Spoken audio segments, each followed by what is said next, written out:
Israel ইরানের হামলা পাল্টা হামলায় উত্তপ্ত আন্তর্জাতিক রাজনৈতিক অঙ্গন। পশ্চিমা অনেক দেশই ইরানের হামলার নিন্দা জানালেও এই ইস্যুতে এতদিন চুপ ছিল চীন।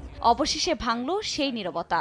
নেতানিয়াহু বাহিনীর বিরুদ্ধে লড়তে রাইসি প্রশাসন একাই যথেষ্ট বলে জানালো দেশটির পররাষ্ট্রমন্ত্রী ওয়াং ই। বলেন, নিজেদের সার্বভৌমত্ব রক্ষার পাশাপাশি মধ্যপ্রাচ্য উত্তেজনা এড়াতেও দেশটি একাই যথেষ্ট। এদিকে ইরানের পররাষ্ট্রমন্ত্রীর সঙ্গে ফোনালাপও করেছেন ওয়াং ই। চীনা পররাষ্ট্রমন্ত্রীর এমন মন্তব্যের পর বেইজিং ইসরায়েলকে নয় বরং ইরানকেই সমর্থন দিচ্ছে বলে মত বিশ্লেষকদের।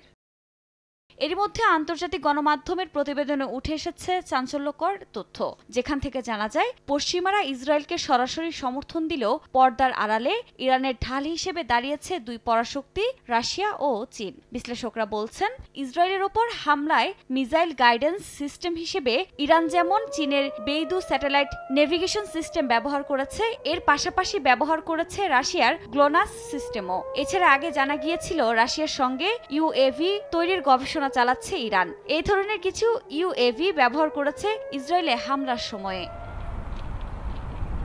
এছাড়া ইসরায়েলে ইরানের হামলার আগে থেকেই মধ্যপ্রাচ্যে চলমান পরিস্থিতিতে ইরানের সঙ্গে যোগাযোগ রাখছে রাশিয়া। শুধু তাই নয়, গেল বছর অর্থনৈতিক জোট ব্রিক্সের সদস্য হিসেবে যুক্ত হয় ইরানকে সমর্থন দিচ্ছে রাশিয়া।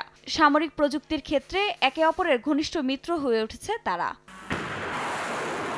এদিকে পশ্চিমাদের হুমকি ধামকিকে তোয়াক্কা না করে 2022 সালে ইউক্রেনের বিরুদ্ধে যুদ্ধে রাশিয়াকে ড্রোন ও ক্ষেপণাস্ত্র সরবরাহ করতে সম্মতি জানায় ইরান। এর বিনিময়ে রাশিয়ার থেকে তারা নেয় উন্নতমানের যুদ্ধবিমান এবং আকাশপথে নিরাপত্তা প্রযুক্তি। এ অবস্থায় বিশেষজ্ঞদের মত, রাশিয়ার বিমান বিধ্বংসী ক্ষেপণাস্ত্র এবং অন্যান্য প্রযুক্তি যদি ইরান কাজে লাগায়, তবে ইসরায়েল হামলা করলে তার দাঁত ভাঙা জবাব দিতে পারবে রাইসি প্রশাসন।